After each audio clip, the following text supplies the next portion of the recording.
This is the Throstle Club with Norman Bartlam and Bob Downing. Well, hello and welcome to the latest edition of the Throstle Club. It's the programme where we look back on the long and illustrious history of West Bromwich Albion, and we talk to former players and current supporters about their love of the club. Now, as usual, joined at the microphone by Bob Downing of Sports Argus fame. Hi, Norman. Good to see you again, Bob. And sitting opposite, keeping us on air, twiddling away as usual, is the one and only Billy Spakeman. Afternoon. So, Evening. hello to both of you. Now, there's a different format to today's programme because we'll be devoting the whole hour to one particular person who's our special studio guest today. And it's the only man to captain West Bromwich Albion to an FA Cup final victory and also to a League Cup final win. And it's now exactly 70 years, 70 years since he first appeared in the famous blue and white stripes of West Bromwich Albion. And that means it can only be one man. And that man is sitting next to us, Graham Williams. Hey. Hey. So, What an introduction. That's brilliant, that. Thank you. Right, so it's all going to go... No pressure. It's going to go downhill from there, obviously, then. So we're delighted to have you in the studio today. So there's plenty to talk about on this edition of the Throstle Club.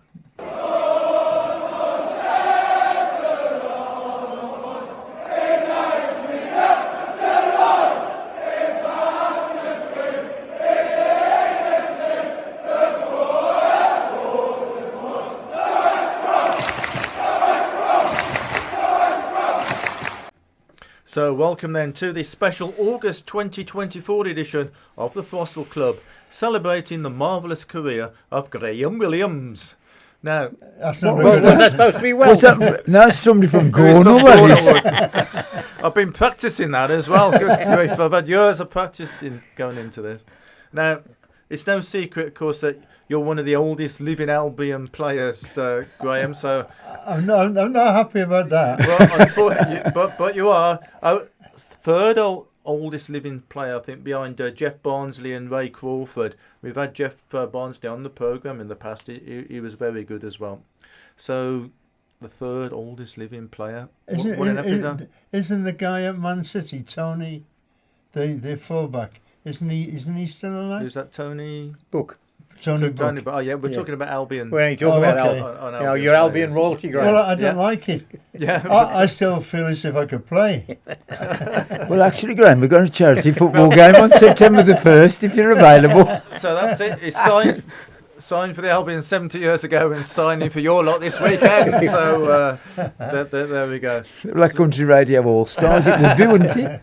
So 70 years you came down from Rill as an amateur, made your debut the following year, went on, of course, to win the League Cup, also winning the FA Cup, and also going on to be manager of the likes of Weymouth, and then off to Wales, of course, where you played for Wales many a time, and also played in Kuwait, Greece, Finland, amongst lots of other places.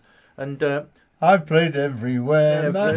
I've played everywhere. and sometimes they have you back as well, don't they? Yeah. Because I have to thank him. I have to apologise to him. because you've just come back from Finland, haven't you? So just briefly, just tell us a little bit about that.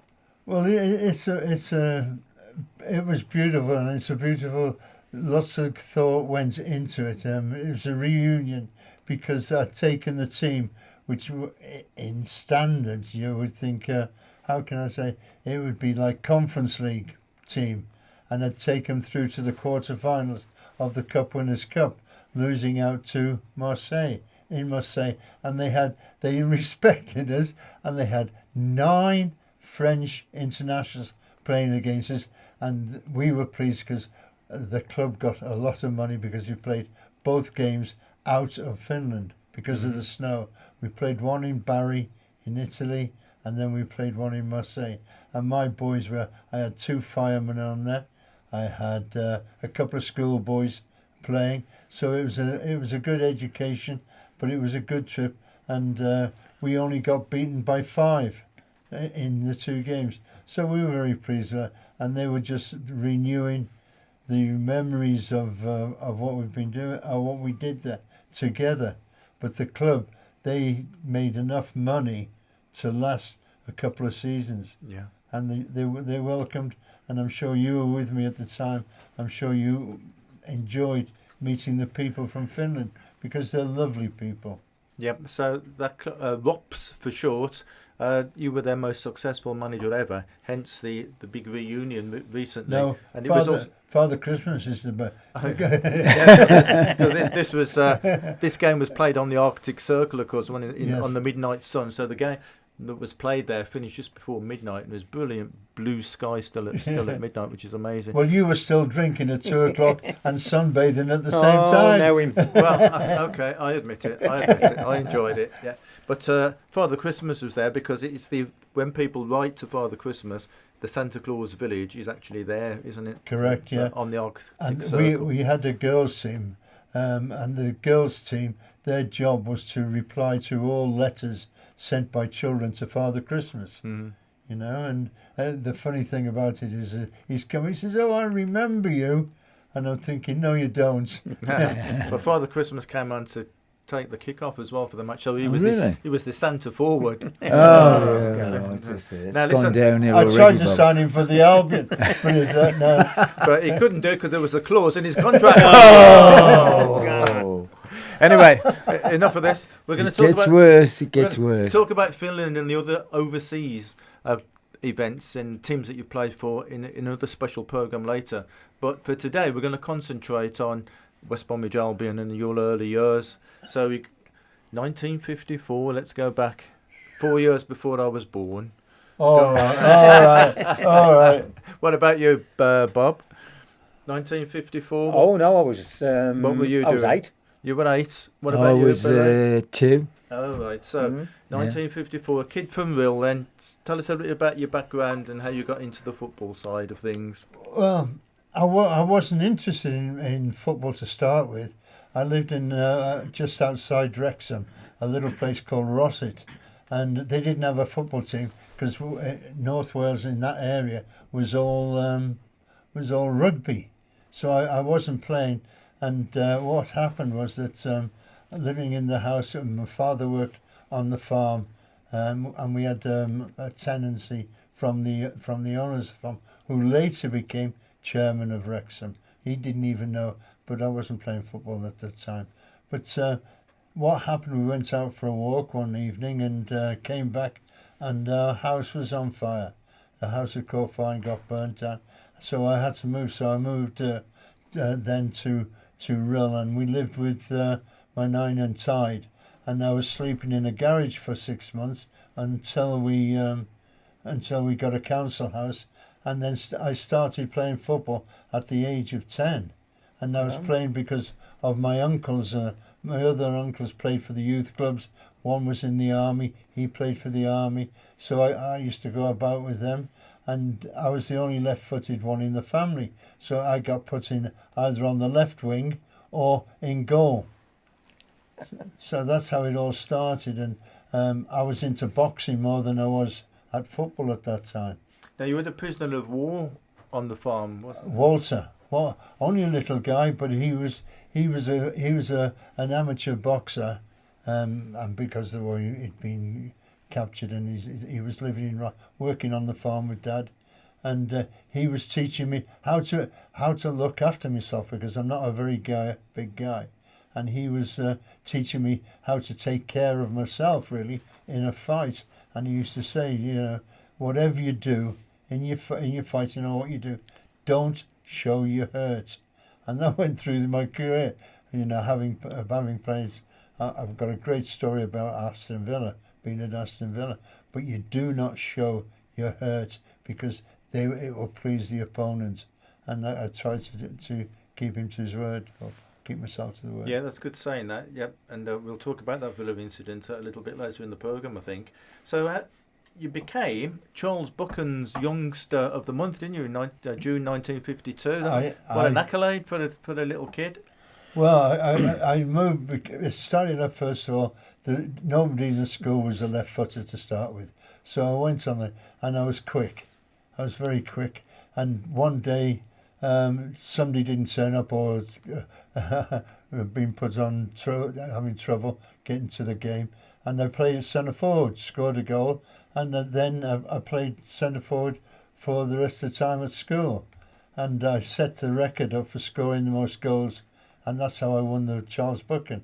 In England, I was a young boy of 15, and the only people that have gone and broke my record is from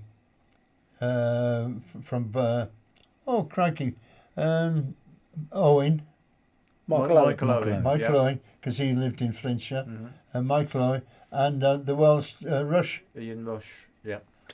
They broke my record of scoring goals, and to score a goal, that's how I got my shape really. The man, Bert, yeah, he was. He used to give me for every goal, I got a Mars bar and a shilling. Well, with all the Mars bars you got. No. I can say it, you can't say it. Yeah. So, how did the Albion bit come about then? Well, Rill had a new manager, which we played in they were playing in the Cheshire League, Ernie Jones. And Ernie Jones was an ex-Spurs player. And his big mate was Vic Buckingham. Mates. So anyhow, I'm playing and I'm getting one or two clubs showing interest in me. And Rill had a notice, they have to give them 7 days notice that they're going to try and get me. So Ernie Jones rings up Vic Buckingham, says, we've got a lad here, Man United want him. And can we sign? They want to sign him quickly? Vic Booker said, what do you think? Ernie told him a little bit about myself. And then he will sign him. So I came up to West Bromwich and signed, playing on a Saturday morning. I used to get the train from Rill to Chester, change at Chester, then a Crewe, and then came to Birmingham, and then I played. I had games for around this area, Tipton, Darlaston, but I couldn't understand anybody talking. And you were about 15. 15 then. Yeah. And travelling on my own on the train. I used to come off the pitch early at times because I've got to go and catch a train.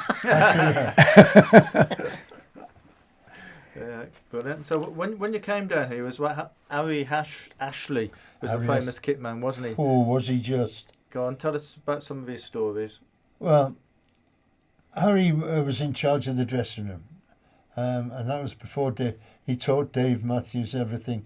Dave Matthews, no, and he was one of these old guys. I don't know how to explain him really. He was very strict, but he was funny. And if he liked you, he liked you. But if he hated you, you had some horrible jobs. One of the jobs, you'd be playing, I can remember playing at Dudley. Playing at Dudley and didn't have a good game. So when he came back, what you do on a Monday, we came in Mondays, he said, right, you, Williams, get here. Right, you weren't very good on Saturday, not happy about you, and you're from bloody Wales as well. And really having a go at me. So I'm looking at him, he says, right, today you go and go over the other side of the ground, because there are the toilets at the back of the ground then. Clean the toilets and come back in and you train this afternoon. So that was a punishment for having a bad game. And he used to get all of your hairs at the back of the neck. And he'd hold your hair there. And if you moved, he'd just say, ah! Don't show your hurt. He used to say the same thing as the German. I thought he was related at one time. And hold your head there. And he used to squeal. And he used to shout at us. And if Harry was about, we did anything wrong, it was punishment. Brilliant. Amazing stories. I mean, can you think about it today? The youngsters of today, Bob, being told to go and clean the toilets. No, they wouldn't do it. I mean, you haven't got anything like that now because they're all academy players. Bob, just interrupting you there. Yeah. The good players They went in the stand, didn't they? And brushed the sand because people going in the pockets dropped the money, didn't they? Or the wallets. Yeah. So they went looking for the wallets, didn't they? And the money. So they used to say, come on, we'll go across the road. There's a cafe across the road, transport cafe. And we used to go across there and have maybe a bacon sarnie. And we'd hide the money from... There was once, wasn't there a time, Graham, when Albion had about 8 teams? Oh, it's more than that. More than that. I used to arrive from the hotel. I used to sleep in the hotel, catch the 74 bus Yeah. to the boundary there, walk across the road and go in, and you'd go and be having your breakfast, bacon sarnies in there, and then the A team. There'd be 100 lads there. Be 100 lads there, because some of them wouldn't go and they'd go to the game in the afternoon. Yeah. But there'd be about 100. A team are going to Tipton today. That one's going to Darlaston. That one's going somewhere else. That's going somewhere else. Cradley Heath, and changing. Some of them didn't have changing rooms, and didn't have showers. And I'd be on the train going back, and the mud would be falling off my legs in the train. Yeah, there'd be about 5. There was a lot of teams and a lot of players when you think about it.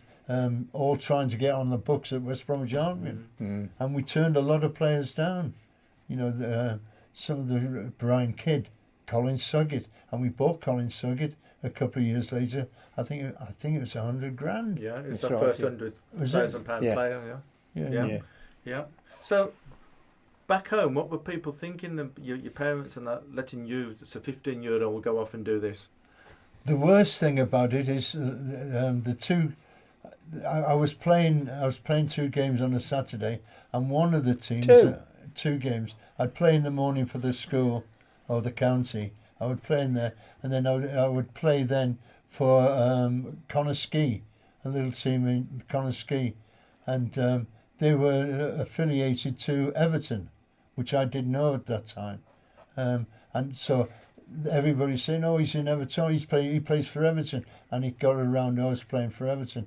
And I wasn't. I didn't even know they were affiliated at that time. So I got told off for that. And then Man United came in. I was playing at a game, and they came and gave a notice, 7 days notice. And as I say, it went from there. I went to United. Didn't play any games for Everton, only for this scheme, Connorskey. Yeah. Connorskey. Now tell us this brilliant story about how Everton wanted to sign you. Well, my father was quite religious. He said his prayers every night, and he hadn't seen me play then. And he used to. So they've come in to call me and said, "Can we have a talk with your father?" So and we on the Sundays, Dad was an Evertonian. He had Dixie Dean. Dixie Dean was his hero. You know, so he said, "Right, we're going. I'm going to take you to." So we drove from Rill, which isn't that far, half an hour, to Chester, and having a chat. Then from Chester we went to the pub in another pub in Chester. That's it. Yeah, we sat there for a bit, and Mum and Dad weren't allowed in the pub, so we talked to about Dixie Dean, and he's showing me all these things about Dixie Dean and the Gups and the score. So then he said, "Go on, we're going to the club now." So we go to the club, taken up in a lift, looking after, you can have this, you can have that, and I'm thinking, oh, you know, this is marvellous. And then suddenly the father came in, who was Catholic. Well, in Wales, Catholics didn't go down too well. You know, if you thought it was bad in Ireland, where my dad came from, Denby, it was very bad there. I was out the door, 20 minutes, I was back in Rill. That was the last time I spoke to Everton. Because your dad said, yeah, Well, because not of religious. really, because the father came in, the father came and started blessing me. And that was it. Boom, I was out. Brilliant. We'll talk a little bit more in a minute about your debut. Black Country Extra. Right, let's talk about your debut then. Your first team debut. You were 17. 17. Amazing against Blackpool. Blackpool. Go on then. Tell us all about it. occur? I don't know how it really occurred, but I was in the reserves, and I say, I think I was the only left footer at the club, and they were having a bad time with injuries and things like that. And I got into the reserves at that early age, and anyhow, he come one day, he said, right, you're going, you be here so-and-so, and I was in the pub in the Hawthorns across the road, and one of the players got injured, and it came out that, right, you're playing today.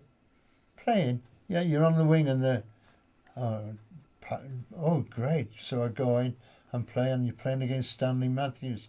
And then Stanley Matthews didn't mean much to me, really, because being Welsh, we were John Charles and people like that. But we go in, all the photographers came and said, can we have the young boy who was 18 and have Stanley Matthews, who's, I think he was about 30, 40 at that time, have a photograph. So they asked Stanley Matthews, and he said, no, I want 50 quid if you take my photograph. I want 50 quid. Well, he meant nothing to me, and I'm not going to find 50 quid, not from £8 a week. So it didn't hurt me. It hurt me in as much as that he didn't respect. He was just thinking of himself. And everyone would say, oh, what a good... Stanley Matthews is the best. He was never the best in my life. Mm-hmm. So when you started off, of course, you were a winger. Yeah. Yeah. Because of your speed. And I hadn't got a trick. I used to run straight. My dummy was straight. And I'd go through the fullback. But I didn't have a trick, but it was just speed. And people like Ronnie Allen and the wingers, then Johnny Nichols and that, I was in there to cross the ball from the left with my left foot. I could do that and go past people as if they were running in sand. Yeah. So on your debut then, what can you actually remember about the game? I don't think you can remember too much about it, can you? Hardly anything about it. It went through, and then I was surprised that I was picked again. Vic Buckingham. Vic Buckingham said, "Go, we'll play again. You're playing again this week." He thought I did okay, but I thought I didn't. I did nothing really. But I played against Huddersfield, and we played against. Huddersfield was your first away game, wasn't it? Huddersfield. I'm just trying to think of the fullback. A nasty bastard he was. Thank you, Graham. Beep, yeah. We forgot the beep. Fortunately, the beep machine's not working. Just going back, Graham. Who was the manager who converted you back to a left back, and why? Why? Well, because I was killing the other fullback. I was going through him instead of around him. What saved me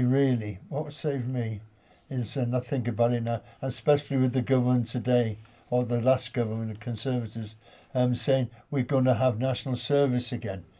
We had to do national service in those days.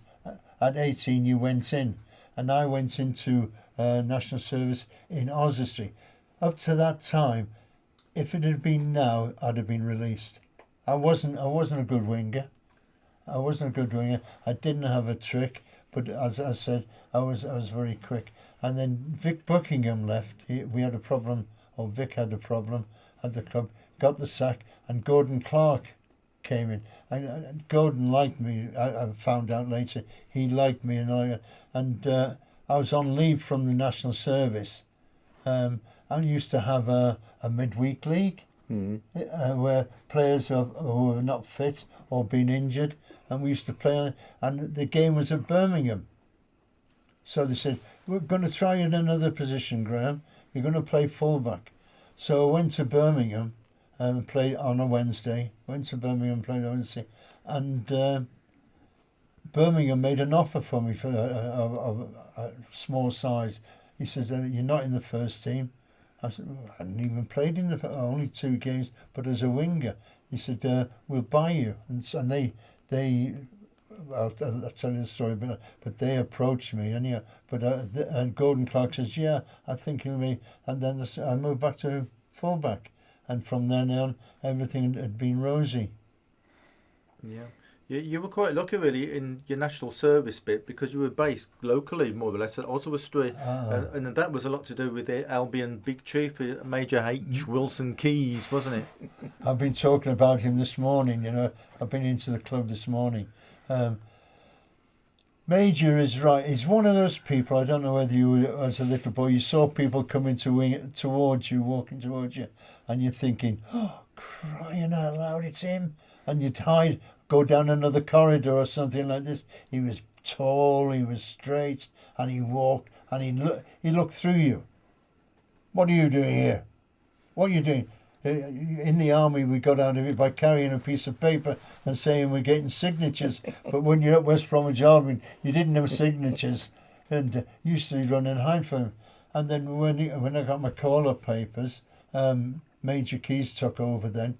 He got me to Oswestry, Park Hall in Oswestry, and Don Howe was there before me. Don Howe, Brian Whitehouse, all these people were all at Park Hall in Oswestry. So I went back there and I continued playing fullback there, and then I got into the army side. I played for the British Army. Yeah, that was another laugh, really, because at the moment I was stopping the Welsh coming over the border. But that's where you met people like Duncan Edwards, Bobby Charlton. They were in the next camp. And when I played together for the army, you'd got Scottish players there. Yeah, guy from Rangers, the fullback. You got Parker, you got these sort of people. So you got a good mixture. And we did a tour of France, did a tour of Scotland, all with the army, and you learned to play football really from other clubs. So it was a really good standard. Oh, it was a good standard, because the players who played football, they got looked after. You had special breakfasts for you because you're working. I was also a PTI. I never wore a uniform. No, I never wore a uniform. I used to have a red and black sweat because of PTI. I would go with the British Army on the Monday, play either Tuesday or Wednesday, come back Thursday, play Thursday for the regiment. Albion would then send a car for me to Oswestry. I would have this 810, is it a big car? Yeah. Austin Prince? Yeah. Austin Prince. Austin 18, yeah. So the Albion had used to send a car to pick you up to go and play? Yeah. Amazing. Well, that's when I knew I meant something to him. Yeah. Yeah. Other times I was on the train, and that's how it all came about. Meeting people, and Don Howe was always a big influence on me. We used to talk, and Jimmy Campbell was there. Jimmy Campbell, Barry Cook, all Albion player, and a boy called Ken Leake, is it, from Wolves? He was at Wolves. Not Lilly. Ken Lilly. Yeah. He was a winger at Lee. We were all at Oswestry, and we got to the final of the Army Cup as well there. So it was good. The Army did me good because I was a little big-headed bastard. I was. Bleep. And vain. I was vain. And on the Sundays after I got in the first team, I used to wear my blazer to go into the park and see the Sunday football. So you used to strut around in the park in your blazer, just showing off, basically. Correct, yeah, with the badge first. I'm West Bromwich Albion, that sort of thing. And walking and end up at Throstle then and having an ice cream and Throstle, yeah, having an ice cream on Sundays, and that was it. You wouldn't be allowed an ice cream now, would they? You'd have to be vetted by the dietitian, wouldn't he? Can't afford it now. I mean, I've said to you, when I went down to Swindon and I'd come home and I'd say to my dad, they're drunk on a Friday night and they're playing on Saturday. And I'd go, well, you'll have to learn how to live, son, And they smoke. These blokes, man, Smoking couldn't was, believe it. oh, tell me about it. Couldn't believe Now, it. Smoking and Things came out, and there was a brilliant early 60s film called The Saturday Men that Yeah, was made, wasn't it? yeah. Which you were part of, wasn't it? When this film crew followed you around, and it showed people relaxing and in the dressing room smoking, and Derek Kevin taking his teeth out. And me combing my hair. I was so vain they couldn't get me out the mirror. That was so funny. And the two successful players of that film, they were offered jobs afterwards. There was Alec Jackson. Alec Jackson. They came round Tipton and followed him round Tipton onto the tip where you go and play with the boys from the village. Oh, it wasn't a village, a town, is it, Tipton?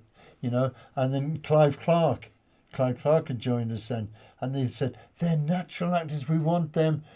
Why don't you finish football? You'll get more money, doing the acting part. And it was funny in the film. If you notice, there was 4 fullbacks in the games. There was 4 fullbacks: Stuart, Don, myself, and Bobby Cram. Yeah. So we were a defensive team. Brilliant. Now that program called The Saturday Men, it's available on YouTube, and you can also get it on DVD. This is the Throstle Club with Norman Bartlam and Bob Downing. Yes, indeed, this is the Throstle Club, and you've been listening to this programme either on Black Country Radio Extra or Black Country Radio, and you can also hear it on my website, tntnews.co.uk, and also on all good podcast provision companies, whatever they call themselves, such as Spotify. So that's that then. Let's get back to Graham then. So far, so good then. It is, Bob. yeah. I mean, there was a magazine, I can't remember, I think it was Backpass magazine, or it was there was some magazine that recently recalled your match against George Best. I think, was that the day George Best made his debut, or? No. What I got to know George very well. We became quite big friends. But when his debut at Manchester, I have a letter from his father. A letter from his father, and his father, George, had written to him and said, "I'm making my debut." He's wrote this on the Saturday, so his dad's going on a Monday, and then a bit later on he's posted. He didn't put it, a friend posted it on to me, and he says, "On Saturday I'm making my debut. Harry Gregg has come along and said, you're making your debut on Saturday, and you're playing West Bromwich Albion, and you're playing against that mad Welshman at left back." And we played, and I'm going to be honest now, he never got a kick. He never got a kick, and you're all going to say, that's not true. We're standing on the wing, because we played as wingers then. You had wingers in those days. Yeah. Had wingers, and he played with a 7 on his back. He played a 7 with a centre, but he never got the ball because everybody was passing down to John Aston on the other side because he was regular. So we're walking up the pitch, talking to each other. In fact, and I'm not enjoying this. He says, "I'm off," and he played everywhere. He was like dog dirt. He was everywhere, and he's playing. So I never really saw him again. And no game up although he played with the number 7 on it, he didn't actually play. Wherever the ball was, George Best was about. That's how he played, and that's how he became famous. He was brilliant, and he always laughed. And when we met, we're on holiday together, bumped into each other, and spent the rest of the holiday together, and had some great laughs and funs. My wife loved him, as all old girls did. Yeah. Yes, it just to take. Was it your mother-in-law along as well? Oh, mum-in-law. we're in Mallorca, and George is with Susan George. And we grew. There's John Talbot there. There's Alex Stepney there. Dennis Law there. Yorkie was there. And a group. And you've just bumped it together and sitting on the beach, and we're having. George was only he just had his debut that season, and he's standing there with Susan George, and she's, whenever there's anybody about or cameraman, she was there first, soaking herself in the water, and we're all saying rude things about her. And the mother-in-law says, right, I'll sort this out, because she sorted Susan George out. She never came near us after that. Just used to go out with him at night. So mother-in-law was working by looking after the children, and it's the funniest sight ever. He couldn't swim, couldn't dance, and yet he got the best bird on the beach. Now, talking of beach, tell us about this little contest that he had with your son. Oh, well, he played with my son. He played with my son all the time. And this, we're sitting on the beach, the boys are all trying to get our tan. And George is playing with Richard. He's playing with Richard, and what's he doing? What's he doing? So he comes back, he's got a big grin on his face, George has. He's got a big grin. He knows he's done something wrong. And all the lads are saying, oh, what's happened here? And Daddy. I said, what? I beat him at weeing in the sea. We're talking there, Graham, about George Best, and during your career, you faced some of. That was the time, as you said, people had wingers, and they were good wingers, and they were good players. Oh, yeah. Is the one player you thought, I don't fancy facing him today? Not really, because I enjoyed it. I enjoyed it. I enjoyed being one-on-one. I liked the competition. And the more they said, oh, he's a great player, he's this and that, the more I'm thinking, he's not going to get a kick on Saturday or just one down his legs. No, I enjoyed, there wasn't a wing. The daftest thing ever, Everton. Alan Whittle? Yeah. Mm-hmm. Remember him? Yeah. He's making his debut against me at the Albion. Now, I'm not happy about Everton because of the way I was treated when I was there. I've never heard of this. He's making his debut, so I've never heard of him before.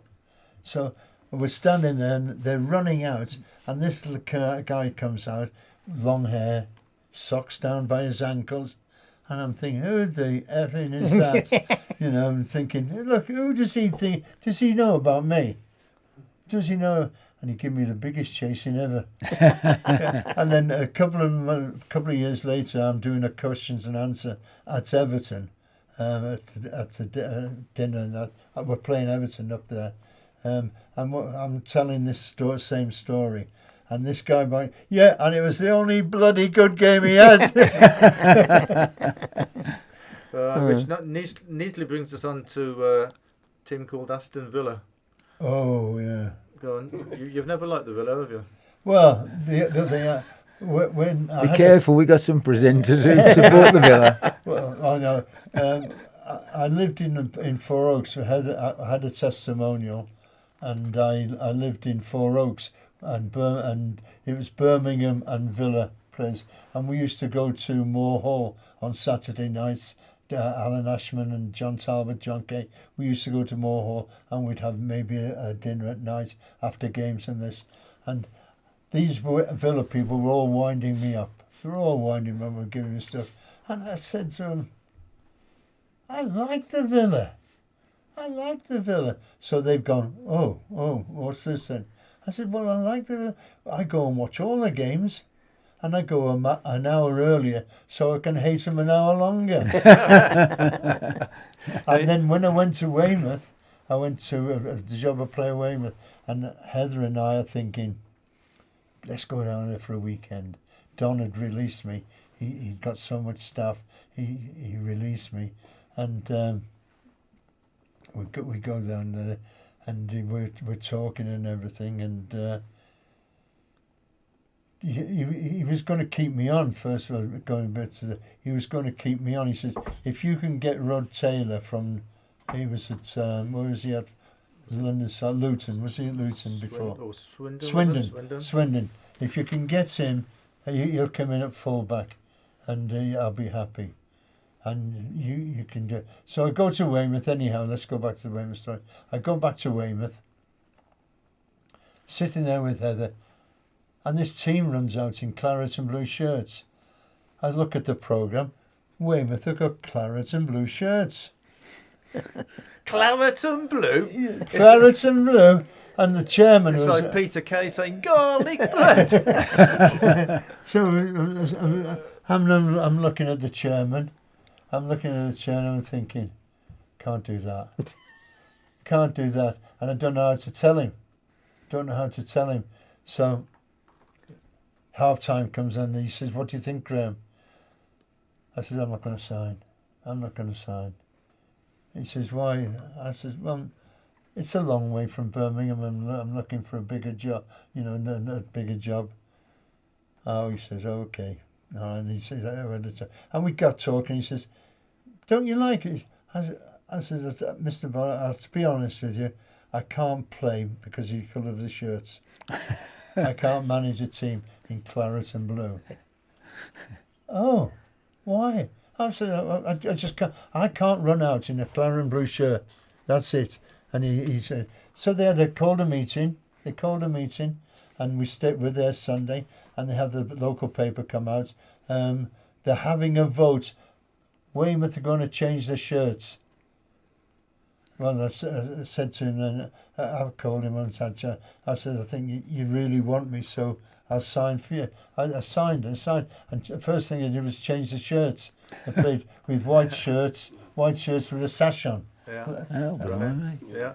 With a claret and blue sash on, and that was okay. Yeah. And I went then. It did me a lot of good. Yeah. So talking about shirts and the likes, on your back once, you once had the Aston Villa railings printed on your back, wasn't it? Tell us about that. Because in terms of an accident that you had on the pitch. It was an accident. It was Villa had got Vic Crowe as captain. Vic Crowe was red-haired. Vic Crowe was a South Walian. Everything was wrong. Everything was wrong. Vic Crowe was supposed to be your teammate in Wales. He was captain. But he was South Wales, you were North Wales. That made the difference. We used to travel to South Wales and not speak to each other in the same car. The same car. So we were talking to him and Bobby Hope is a great guy, Bobby. And he was a great passer of the ball, but he used to look one way and then reverse pass to the other side. So we know that, but so did Vic Crowe. Didn't he? So anyhow, I've come in. I've played a 1-2 with Opie. Opie's looked at the right winger, our right winger, Kepfagio, but at the right winger, and I know what he's going to do. He's going to put it back into my position on the left wing. Vic Crowe is waiting for me, isn't he? And I'm not going to pull out. And I know I'm going to get hurt. And I've gone in, but he's hit me. He's hit me centre chest. I've gone through the air backwards like a cartoon where your hands are up and I'm breathing through my backside. I have an asthma attack. And I'm out. And Stan Jones comes to me and says, "Are you all right, Graham?" And the F word come out again. Of course I am. I said, and I'm smiling. I couldn't breathe. So I've recovered. And we're set in the dressing room at the end of the game. I'm in the and I take my shirt off, and there's the railings printed on my back. God. But he waited for me because he knew what was going to happen. And I said thank you afterwards.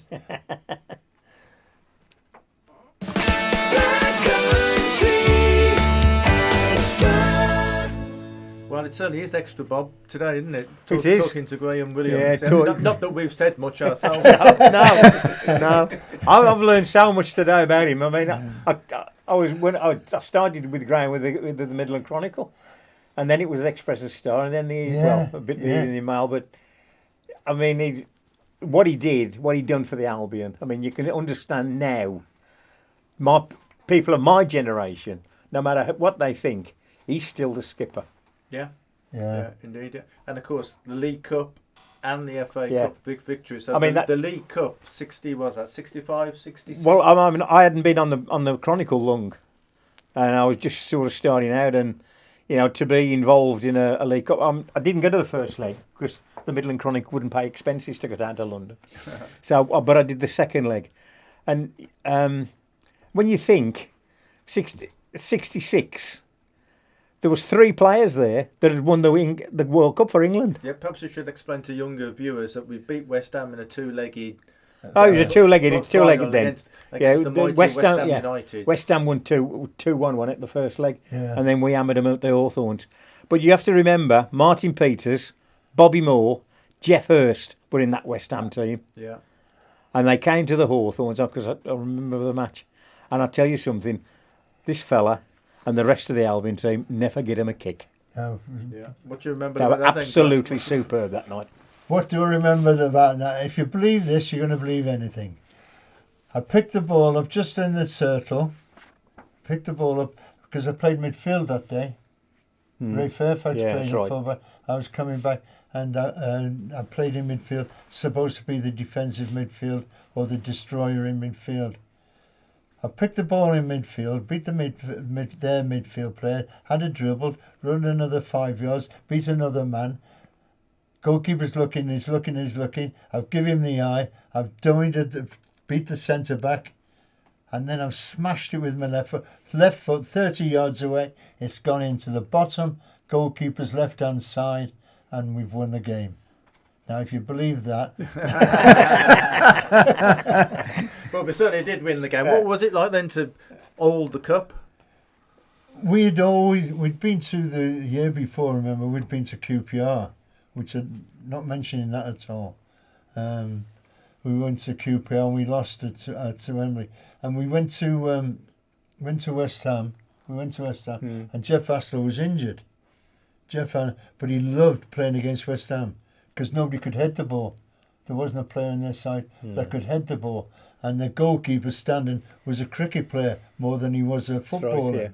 Right, Was that, yeah. He won the county championship with Worcester the same year. So, did he? Yeah. He was a fast bowler. And He won wasn't a fast bowler, was he? He was a fast bowler, and he actually won they won the county championship, Worcestershire did, and he was one of the players. Because that was a quiz question. Is it? Yeah. Yeah, who played in a cup final, and also played in a cup final at Wembley played in a cup final in football, and a final in cricket. And he did, Did he?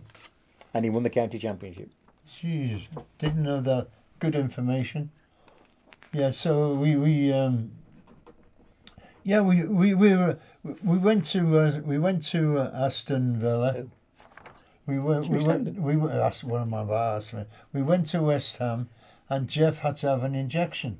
He'd got a bad ankle, and he only played against West Ham because he knew he wasn't going to get kicked. And he was outstanding. And then when we came to the Albion, we were hot.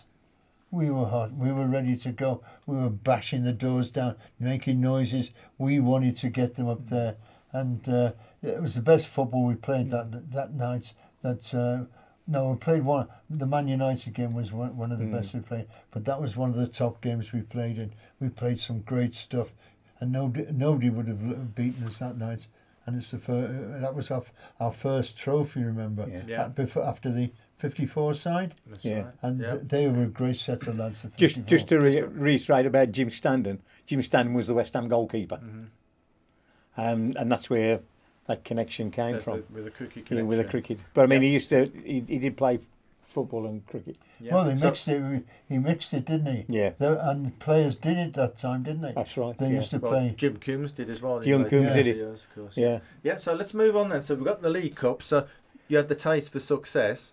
And then, of course, the thing that you're most famous for was the FA Cup in 1968. 68. Yeah. No, my most famous is me going in goal. Well, that the was smallest goalkeeper in the world, I think. Let's let people, the younger folks, perhaps know that this was Southampton, wasn't it? It was the fourth round Fourth round The replay cup, yeah, in the yeah. FA Cup. So what? Go through the circumstances of Well, that. Southampton were favourites when you think they had Chivers, they had Ron Davis, Sydenham, and Terry Payne. No, you never got on well with Terry Payne, did Just you? a bit, no. Yeah, I'll give him my autograph though. He got my autograph. So we're playing at Southampton and get injured, and at half time, it's decided that Ozzy can't play on. He wanted to come off. Ozzy was a funny old guy, but brilliant goalkeeper. So he's come off. So I'm now going in goals. And in those days, we didn't have second uniforms. We didn't have second outfits or anything like that. So I'm now having to put his shirt on. He's 6'2". He's 6'2". When you put your shorts on, your underpants, and your shirt comes underneath your underpants. So I've got my shorts on, and the shirt was coming out from underneath it. So they were taking the mickey at that. Had to wear his gloves. His gloves, he got bad hands. He got arthritis in his fingers. So his fingers were strapped up. They were strapped up. Yeah. And so I couldn't get my hands in the gloves. I go and stand in the Southampton goal, and the people start laughing. And when Ron Davis got, because he was in the Welsh team, he was taking the mickey out of me. Something terrible. The fans were flicking. They could hit you on the back of the head. If you stayed on the goal line, they could hit you and reach out. And they were flicking cigarettes, and hitting you at the back of the head. So it wasn't. But the lads and Yorkie, A up, lad, A up, lad. John Kay. Yeah, John Kay. A up. If you say A up, you're going to be safe. A up. Big T and I'll sort the crosses out. You stop the shots. You shot. So it went on there. I only had a few shots. They were that brilliant. They were John Kay and John Talbot, and they played so brilliant. And we came through it. And when I saw Ron Davis afterwards, well, they just couldn't believe it. And they keep saying about my size. I can't help it if I'm small, can I? Anyway, so that was the fourth round. And eventually we got through, beating the Blues of all teams in the What about the semi-final. Colchester? Oh. Well, Colchester was right at the start, of course. So we should have lost that. Should have lost it. Oh, I still don't know. And all the players we don't know. They scored a good goal with about a minute to go. Scored what we thought, and we're all swearing and giving the referee some stick. And suddenly he's blown up and he's given us a free kick for offside. I don't think he was. Nobody else thought it. And we said that day, our name's on the cup. Yeah. Yeah. And of course the name was on the cup because come the 18th of May, was it? 1968, Albion's proudest moment. I was 10 at the time, and we've hardly won anything of significance cup-wise since that occasion, which is just astonishing, isn't it? Unbelievable. So talk us through the day then.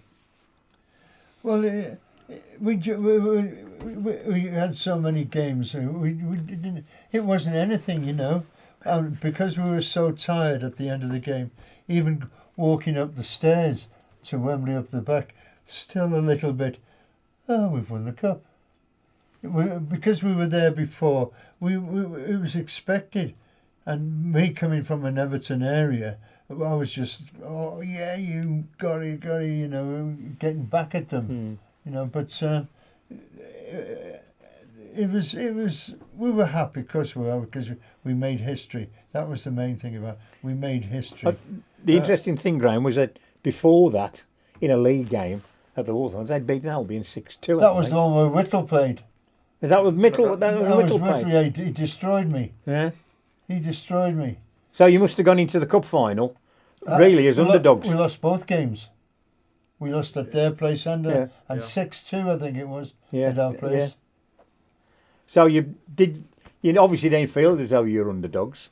Oh, although people were saying you were underdogs. We went to Liverpool to train. We went to Southport. We trained in Southport before the cup final, and we travelled down from Southport to London. And there was not one thought that we'd get beaten. And this is the game where Alan Ashman became famous because he couldn't spelled Kruzwicki. He put Graham Lovett on the wing. Yeah. So just, Yeah, I remember. I know that one. Yeah. that's right, because he was trying to spell it out, wasn't it, to the person so they could do it for the programme. Yeah. That's yeah, right, and yeah. in the end it's KYZY. Oh no, just put Lovett. Yeah. And he Graham became, and the other thing about Graham, he was a wonderful guy, great guy. In the last minute, we're winning 1-0, and we have a break. We're breaking, and it's Tony Brown against the goalkeeper, and Graham Lovett is trying to catch him up. You've heard the story, haven't you? Mm. Graham is trying to catch him up. So Graham is running behind him, and he's shouting at Tony, "Don't give it to me! Don't give it to me!" And Tony took a bang, it went over the top. And we were all pleased that it went over the top, because by the time they got the ball back, the game was over. Wasted a bit more time. Yeah. Yeah. So tell us about your thoughts of the final whistle. Well, I was so we're all happy. We've made history, and it's from a little boy. I can remember going back many years. When you lived in a council house, for cup final, and even when I went abroad, at cup finals, the room would split up into the home team and away team. You would pick a team or a favourite, and you always say, "I've won the cup. I've won the cup." And this is from a little boy. So it was a little boy's dream that you're going to win the cup. I got to the final of the Welsh Cup with Cardiff, but the feeling wasn't the same. There would be no other feeling like holding the cup, and the stories about the FA Cup and the other teams that have won it. It goes down in history. And West Bromwich Albion, the history of West Bromwich Albion, you've got to. It's brilliant. Yeah, now I know you've always enjoyed showing the cup off to fans and talking to fans. Yeah. Today's still about it, all these years ago. Yeah. I've been to the club today. And I had a look and seen the memorabilia and everything like this. And I'm so proud that I've been part of the history of West Bromwich Albion. Right, yeah, and we're certainly extremely proud of that as well. And it's been brilliant having you in the studio today. It's been brilliant. It has been good. It has been good, yeah. As I said, he's West Bromwich Albion royalty, this fella. Amazing. But yeah, it's, that's great. What you dream of? You dream of doing something that's important, don't you? Or enjoy. And I thoroughly enjoyed being part of West Bromwich. Part of it. Fantastic. We've enjoyed having you here today, and unfortunately, that's all we've got time for, because we're going to crash into the news otherwise. So thanks very much to you as well, Bob, and Thanks. to you, Billy. Yeah, Thanks, Billy. Can I thank? Goodbye, and that's about it, really. Well, Quick. can I say a quick thank you to Brendan, who brings me? Thank you, Brendan. Thank you, Brendan. And Thank you, goodbye. Brendan.